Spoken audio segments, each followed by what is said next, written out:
근데 원베일리에 거의 2배의 가치가 되는 아파트가 이제 입주를 한다는 거예요. 여기는 물건도 없어요. 사보려고 했어요? 저는 오늘도 전화 통화했어요. 오늘도. 네, 근데 이런 지역이 현재 1억대 투자 가능하잖아요. 건구대님 생각나는 지역. 저는 이제 이거와 비슷하게 볼 수 있는 것이 이제 하나 추천해줘야죠. 우리 이번 주 토요일 날 이제 건구대님 세미나 합니다. 자리가 제가 이제 들어오기 전까지 한 5자리인가 7자리 정도가 비어 있었던 것 같아요. 이제 마감이 거의 다 끝나갑니다. 이제 관심 있으신 분들은 전화 주시고 찾아오시면은 저희가 또 이제 건구대님의 이제 차분하고 자세한 설명.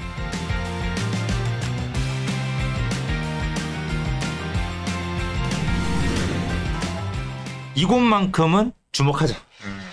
자, 여기만큼은 올해 꼭 투자해야 된다. 절대 손해보지 않는다. 포인트가 되는 지역이라든지. 이게 되게 조심스럽죠. 이게 지금 현재 많은 80% 사람들이 좀 시장을 안 좋게 보고 있는 상황에서 그 속에서도 기회를 잡아보겠다라고 하고, 지금 이 상황에서도 이제 그 부동산에 관심을 갖고 계신 분들 도움이 좀 되시라고 설명드리고 싶은 게 이제 2가지가 있습니다. 첫 번째로는 신멀티 역세권을 반드시 우리 시청자분들이 기억하고 계셔야 됩니다.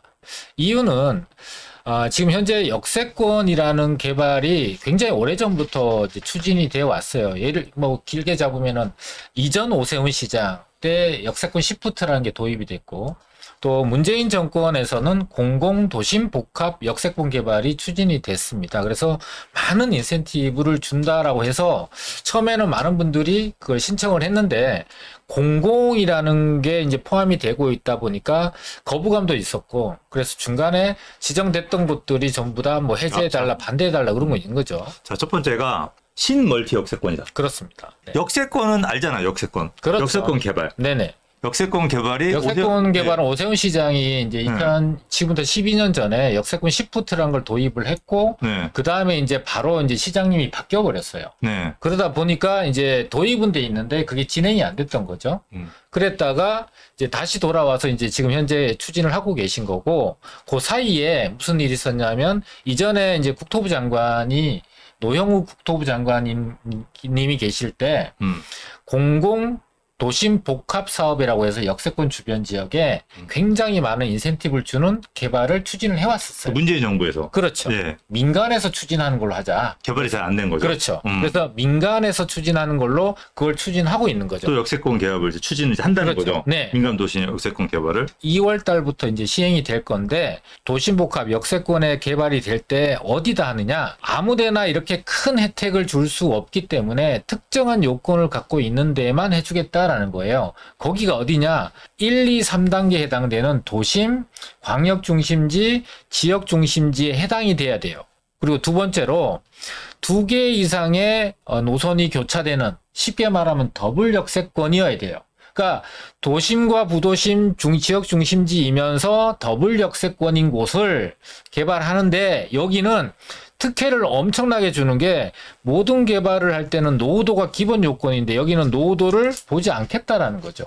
그리고 역세권도 250m, 350m 이렇게 깔짝깔짝 안 그러고 500m까지 주겠다라고 하는 게, 특히 신멀티 역세권에 해당되는 이런 더블 역세권에다가 이런 대규모 고밀개발 사업성이 엄청나게 좋은 개발을 추진할 수 있도록 길을 열어줬다라는 게 중요한 포인트죠. 그러면 정리해보면, 네. 이전에 이제 시프트를 통한, 또는 정부에서, 문재인 정권에서 그렇고 이번 정부도 그렇고 역세권 개발을 추진했단 말이에요.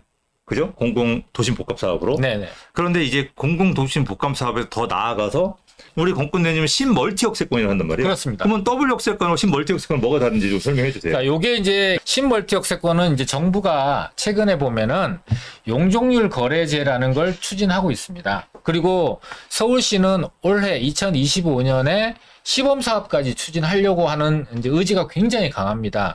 이렇게 건물이 이 정도까지 지을 수 있는데요. 원래 지을 수 있는데 여기가 규제 지역인 거예요. 예를 들면 문화재가 있거나 고도지구거나 경관지구 때문에 규제 때문에 이만큼 지을 수 있는데 실제로는 건물 요만큼밖에 못 짓는 거예요. 그러면 이만큼의 용적률이 남잖아요. 못 쓰는 거예요.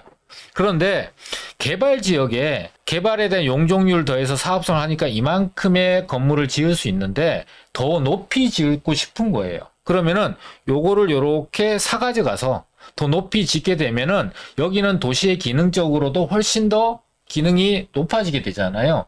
이렇게 되는 데가 더블 역세권 이상이면서 이렇게 용적률을 사서 가서 고밀 개발을 해서 도시 기능적으로 월등히 좋은 기능을 할 수 있는 지역이 신멀티 역세권이 된다는 거죠.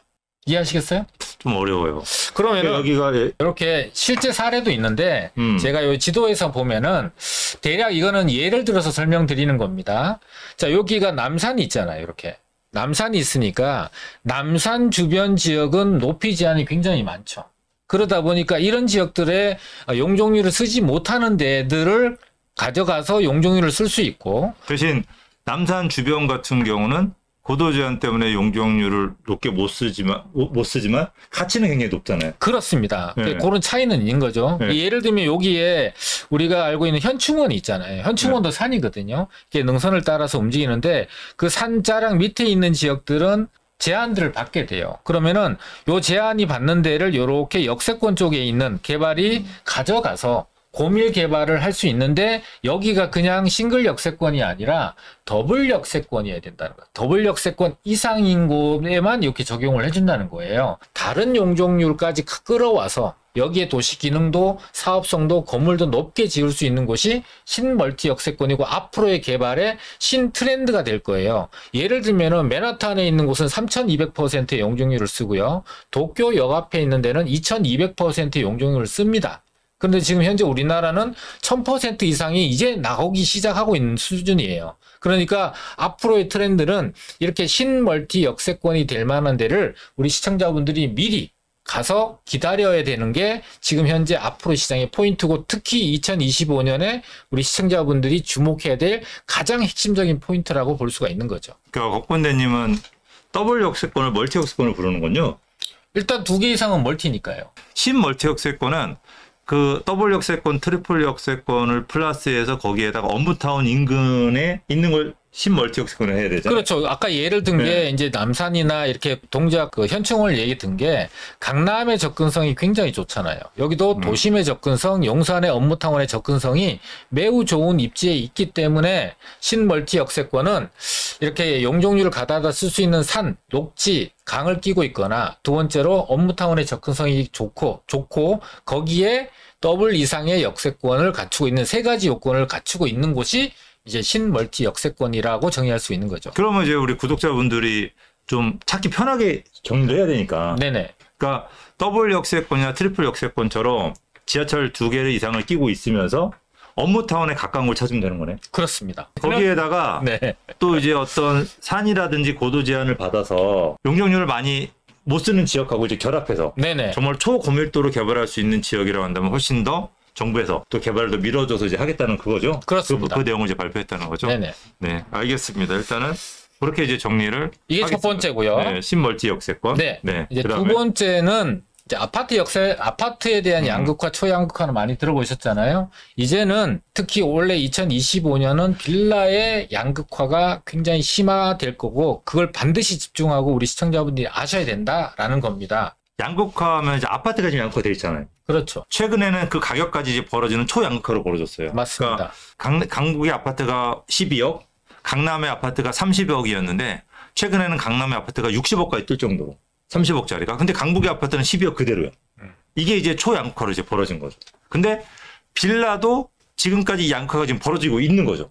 네. 근데 이제 많은 유튜버들이 뭐 내용을 접할 때 보면은 빌라 사면 안 된다고 하잖아요. 그죠? 근데 이게 무조건 빌라를 사면 안 된다가 아니고 이 빌라들 중에서도 사면 안 되는 빌라가 있고 사도 되는 빌라가 있는 거죠. 이제 이게 양극화인 거지. 그래서 지금 빌라 시장에서도 두 개로 벌어져서 나눠져 있는데 개발이 되는 빌라.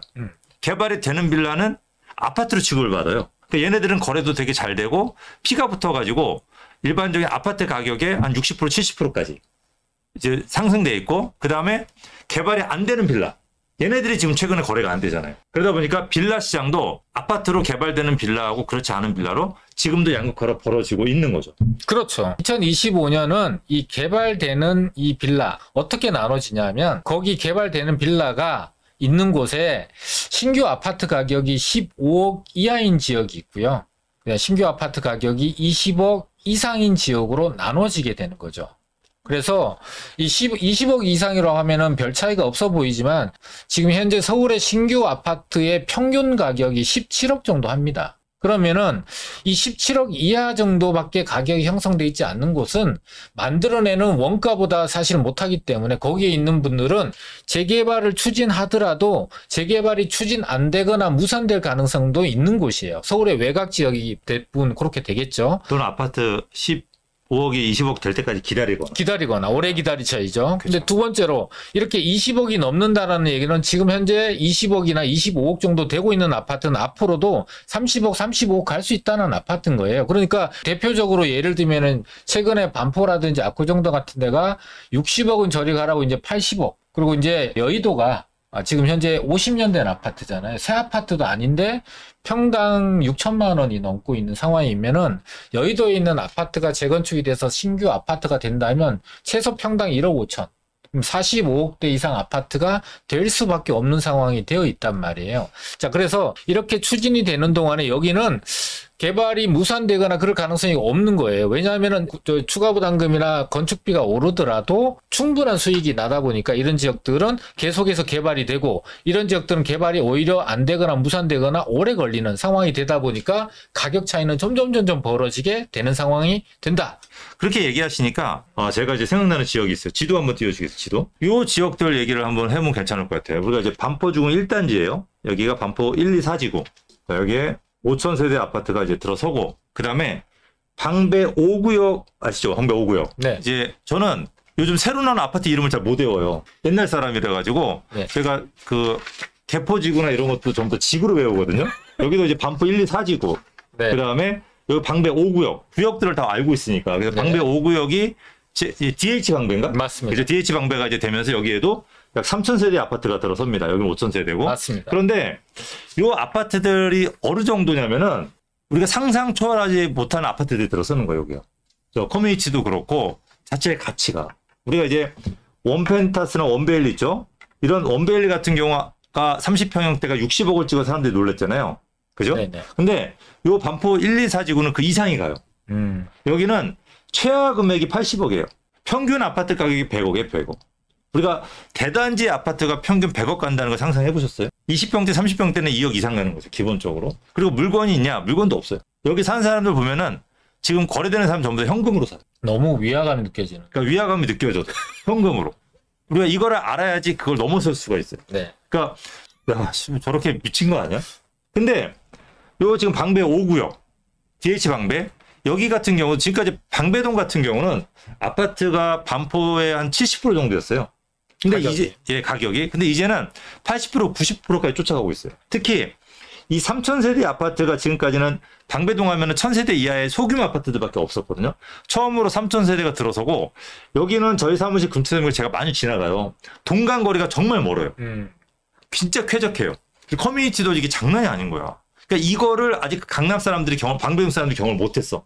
경험하면은 전부 다 일로 몰려갈 거예요. 지금은 30억을 하지만 이게 입주가 되면 40억짜리가 될 거라는 거예요.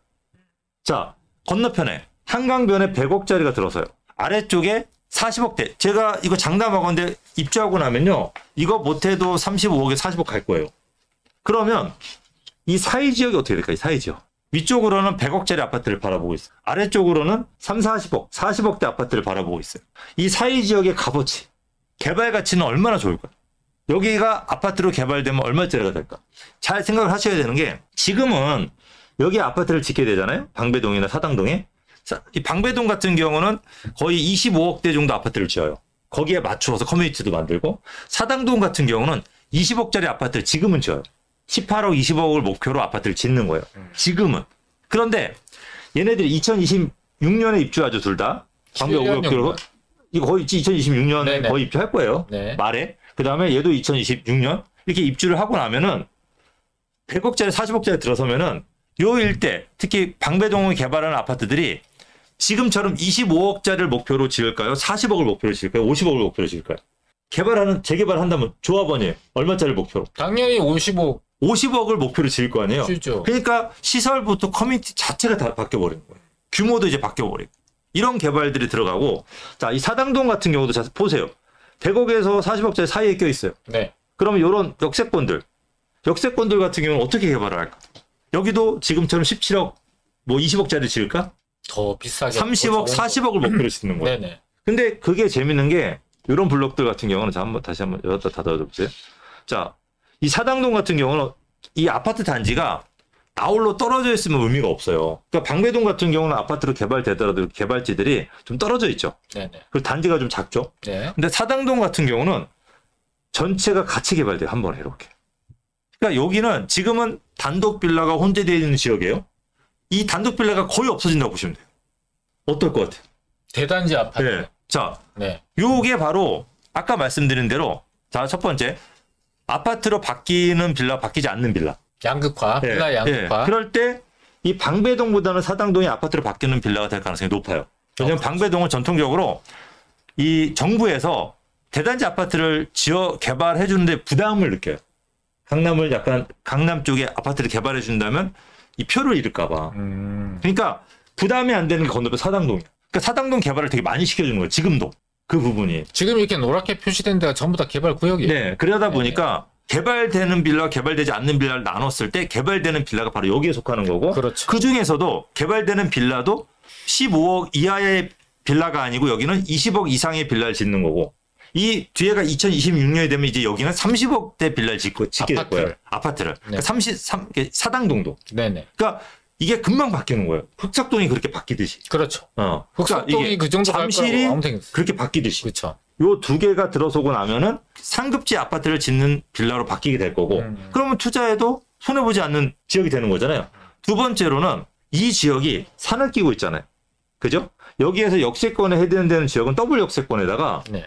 지역 중심지에 해당되잖아요. 그렇습니다. 그리고 보시면 위로 용산 가깝죠. 네. 도심 4호선. 가깝죠. 네. 여의도 가까워요. 여의도 10분인가요? 맞아요. 바로 터널 지나면 테헤란. 바로 테헤란로 바로. 너무 교통이 좋잖아요. 위아래 반포, 그 다음에 방배동 바로 옆에 갈 수 있는. 7호선 그리고- 타고도 갈 수 있는. 예. 그리고 지방 분들도 경기도 분들 많이 왔다 갔다 하죠. 네. 이수사당에서. 맞습니다. 그러니까 이런 최고의 교통을 갖고 있다 보니까 이 지역이 아까 말씀드린 신멀티 역세권에 해당될 수 있다고 저는 보는 거죠. 아, 이 두 가지가 동시에 해당되는 지역이라고 보는 거죠. 네. 그래서 아마 이 동네가 피크를 칠 때는 반포 1, 2, 4지구 입주와 방배 5구역이 입주할 때 아마 얼마 안 남았네요. 이 동네가 난리 날 거예요. 주변 동네가. 네, 네. 그렇게 요 이제 서울의 중심이 되겠죠. 네. 이제 그렇게 되고 나면은 요 사이 지역들이 어떻게 바뀔지 한번 상상을 해보시면은 지금까지 여러분들 경험해봤잖아.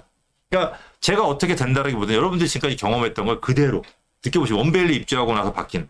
근데 원베일리에 거의 2배의 가치가 되는 아파트가 이제 입주를 한다는 거예요. 여기는 물건도 없어요.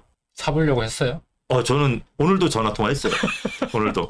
근데 도저히 엄두가 안 나요. 네. 뭐 기본적으로 현금이 60억 있어야 돼요. 아, 현금이 이 넘사벽 그들만의 닉으로 바뀌어 버렸어요. 그러니까 우리가 저희도 곽군네님 우리 구독자분들 전부 다 저기는 이제 포기해야 돼요.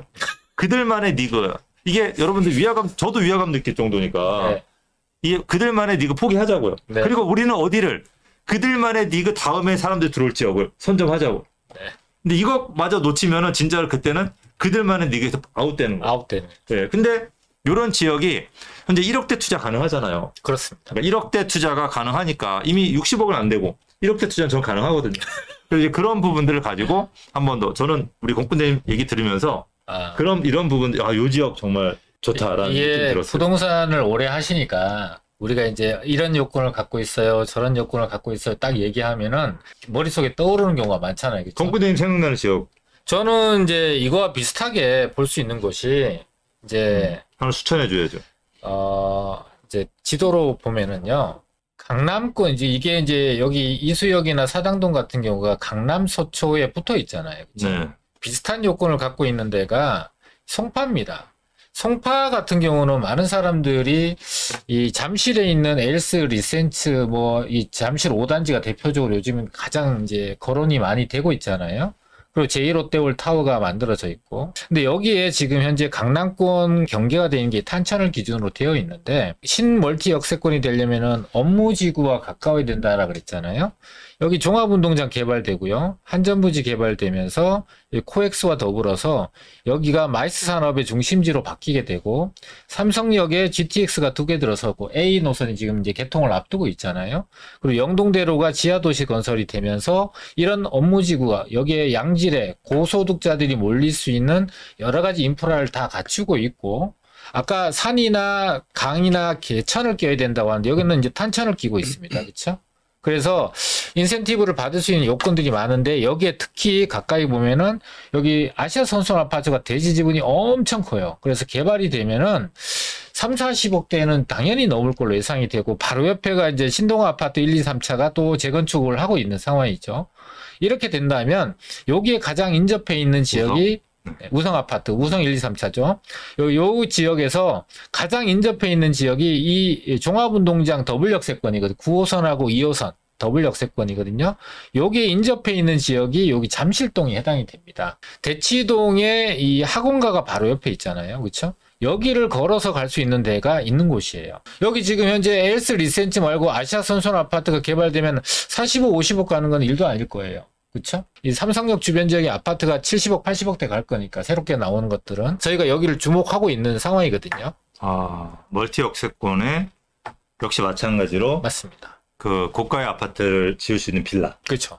투자할 수 있다. 여기도 투자 금액이 여기도 1억 한 대, 1억대 후반, 1억대에서 뭐 2억대 초반, 2억대 초반 정도면 네네. 투자 가능하다. 이게 예전에는 빌라 투자 많이 비싼 돈이었는데 이제는 그렇지 않다라는 거 좀 알고 있을 필요가 그렇죠. 있고. 예전에 이제 그 전세 사기나 이 공시가격 126%가 되기 전에는 오히려 돈이 더 많이 들어갔어요. 근데 이제 이게 인위적으로 이제 가격이 낮춰지고 되다 보니까 투자할 때는 부담은 좀 줄어든 상황이 됐죠. 구독자분들이 들었을 때는 그래도 사당동보다는 잠실이 조금 더 낫지 않나? 또 잠실이 조금 더 괜찮지 않나? 왜냐면 잠실 역세권 개발도 있고, 그죠? 마이스 산업 개발도 있고, 또 한강도 끼고 있고, 네. 또 아시아 선수촌이 또 워낙 고가의 아파트잖아요. 맞습니다. 또 이제 잠실 주공 5단지도 굉장히 고가의 아파트고, 그래서 이렇게 잠실동이 훨씬 더 좋아 보일 수가 있는데, 여러분 생각해 보시면은 대치동 있죠? 네. 예전에 대치동하고 반포의 아파트가 가격이 거의 비슷했어요. 맞습니다. 그죠? 근데 지금은 반포의 아파트를 팔면은 조금 보태서 대치동 아파트 2개 살 수 있어요. 맞아요. 세상이 바뀐 거야. 어떻게 대치동이 원래는 대치동이 뜰 때는요. 우성 아파트 뭐 타워팰리스라든지 뭐 도곡 센트럴빌이라든지 도곡 넥슬 같은 경우가 뜰 때는 반포의 아파트 안 쳐다봤어요.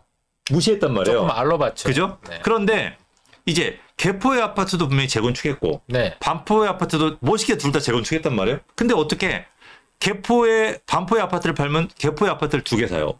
조금 보태서. 조금 더 보태서. 좀 취득세가 좀 더 보태야 돼요. 2개를 산단 말이에요. 그러니까 이게 그 미래 가치란 말이에요. 그래서 제가 판단할 때는 저는 이 잠실동보다는 사당동을 더 높게 봐요. 그런 이유로. 왜냐면 여러분들 잘 보세요. 지금 사당동하고 잠실의 아파트를 비교하잖아요. 잠실의 아파트 팔면 사당동 1.6개 사요. 1.6개. 사당동의 새 아파트를 1.6개를 살 수가 있어요. 잠실의 아파트를 팔면은 네. 27억대 16억이니까. 네네. 근데 조금 지나면요. 반포의 영향 때문에 사당동 특히 이수역 쪽의 더블 역세권 이쪽 같은 경우는요. 여기 하나 팔아서 대치동 아파트 하나 살 수도 있어요. 오. 대박이에요. 사당동의 아파트 팔아서 대치동 아파트 산다는 얘기. 우리가 예전에 그런 얘기 했잖아요. 마용 성광동. 그래서 마포구, 용산, 네. 성동구, 그다음에 광진구, 동작구. 자, 현재 마포구, 용산구, 성동구 다 인정하죠? 네. 자, 광진구가 최근에 분양한 아파트 중에 제일 비쌌어요. 뭔지 이름은 기억 안 나죠? 네. 네, 제일 비쌌어요. 지금 평당 1억 2천. 네, 비쌌어요. 43억. 한강변에 있는 거. 43억. 자, 동작구가 이제 들어오기 시작한 거예요. 아, 네. 드디어 동작구가. 이 동작구가 그래서 여러분들 이 사당동의 아파트를 팔아서 대치동의 아파트를 살 수 있다?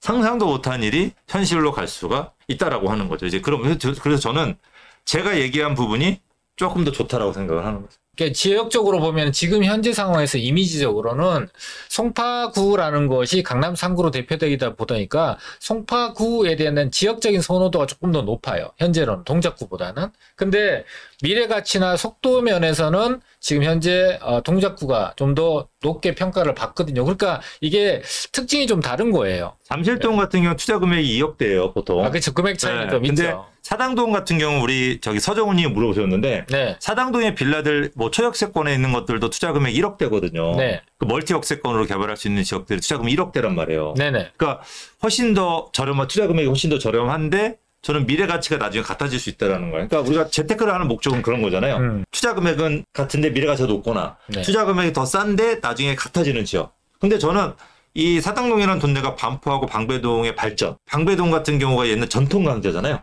그렇죠. 그 아파트만 들어선다면 대단지 네네네. 아파트. 근데 네. 그 대단지 아파트가 이제 들어서잖아요. 그러면 전통적인 강자가 왜냐면 방배동이 원래 반포보다 비쌌어요. 부자들이 방배동에 살았지 반포 안 살았어. 그렇죠. 반배동 근데 부촌이었죠.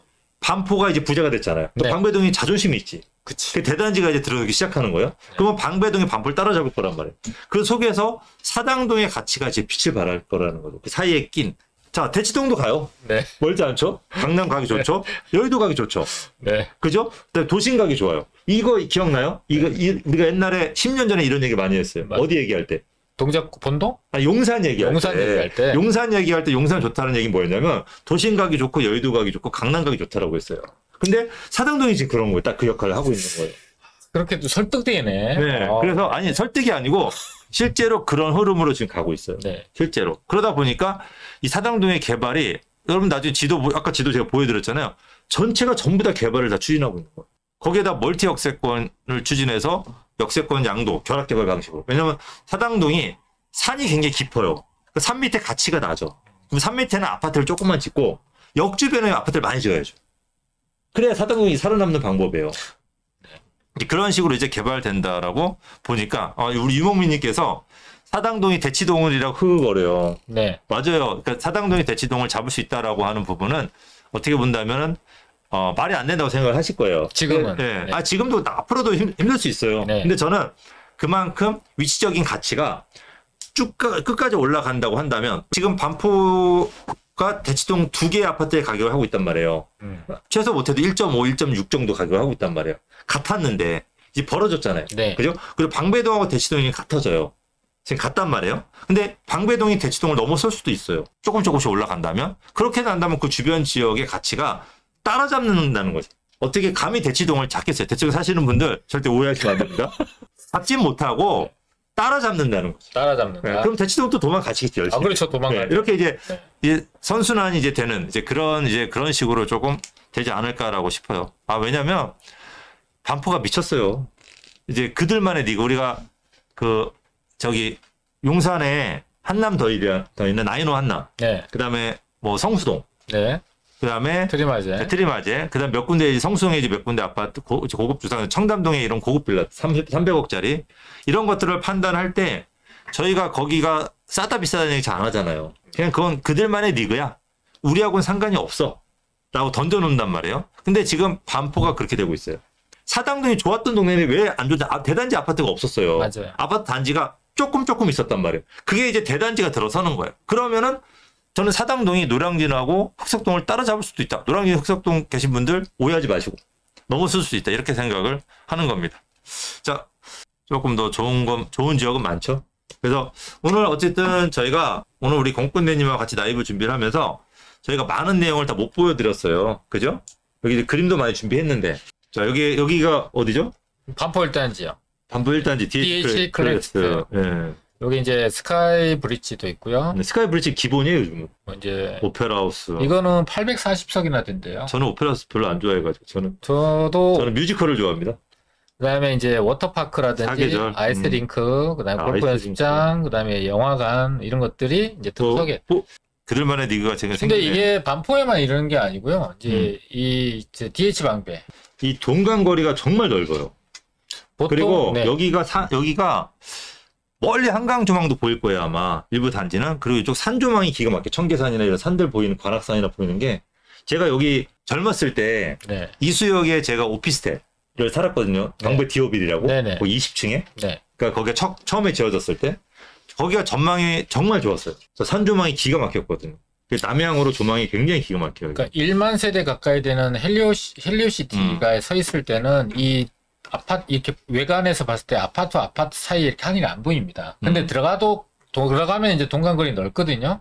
근데 이 DH 방배 같은 경우는 외관에서 봤을 때도 동간거리가 엄청 넓은 게 보이고, 아까 조망이 얘기했는데 여기 보시면은 스카이 라운지에서 남산 보입니다.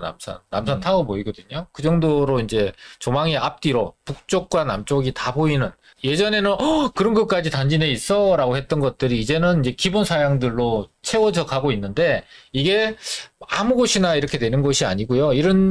자, 어쨌든 이런 부분들 저희가 이제 보여드리면서 결국은 2026년 지금 정치적 상황하고 상관없이 지금 재개발법 다 풀어줬잖아요. 너무 그래서 많이 주민들의 의지만 있으면 개발이 가능하고, 주민들의 의지라고 하는 거는 아파트 가격이 어떻게 형성되는지가 되게 중요해요. 그러니까 아파트가 오르는 지역은 주민들의 의지도 굉장히 높다. 아파트가 오르지 않는 지역은 주민들의 의지가 낮다. 이 부분을 정확히 판단하셔가지고 오르는 지역, 이제 되는 지역, 비싼 아파트가 들어서는 지역, 아까 말씀하신 대로 멀티 역세권 정부에서 개발을 밀어주는 지역, 이런 지역 위주로 가신다고 한다면 굉장히 큰 재테크 성공을 하실 수가 있을 겁니다. 오늘 저하고 이제 권군대님이 이제 준비하면서 여러 가지 내용을 준비했는데, 저희가 이제 시간상 이걸 다 못 해드리고, 여기에 더 관심 있으신 분들 같은 경우는 조금 더 자세한 설명 듣고 싶다라고 하신 분들은 우리 이번 주 토요일 날 이제 권군대님 세미나 합니다. 자리가 제가 이제 들어오기 전까지 한 5자리인가 7자리 정도가 비어 있었던 것 같아요. 이제 마감이 거의 다 끝나갑니다. 이제 관심 있으신 분들은 전화 주시고 찾아오시면은 저희가 또 이제 권군대님의 이제 자세한 설명을 끝까지 들으실 수가 있을 거고, 이제 거기에 맞춰서 질의 응답도 가능하시니까 오셔가지고 어떤 지역이 멀티 역세권으로 굉장히 좋아지는지 한번 잘 들어보시고 재테크에 이제 좋은 타이밍을 잡으시면 좋을 것 같습니다. 간단하게 하실 말씀 있으신가요? 이제 많은 분들이 앞서 이제 초반에 우리 서두에서 말씀드렸다시피 80%의 분들이 이제 심리적으로 위축돼 있고, 20% 정도의 분들이 그럼에도 불구하고 지금 현재 약보합이라고 형성될 수 있는 거래를 유지하고 있거든요. 실수요자분들, 내 집 마련해야 되는 분들, 당장 내가 최상급지나 좋은 지역 눈에 보이지만 당장 갈 수 없는 분들이 넉넉히 계시는 것보다는 원쿠션, 투쿠션, 그래서 한번 걸쳐서 내가 자산을, 재테크를 잘 성공한 다음에 갈 수 있는 곳들을 넓혀간다, 지평을 넓혀간다 생각하시면은 시간이 좀 걸리더라도 그게 훨씬 더 빠른 길이라는 거를 저희가 20년이 넘는 동안에 경험을 통해서 많은 투자자분들을 투자해드리면서 알게 된 사실이고, 또 그분들도 그렇게 느끼고 있거든요. 그래서 세미나에 오신다면 작지만 소중한 기회 제공해드릴 수 있도록 최선을 다할 테니까 우리 시청자분들 용기를 내셔서 좋은 기회 잡아보시면 좋을 것 같습니다.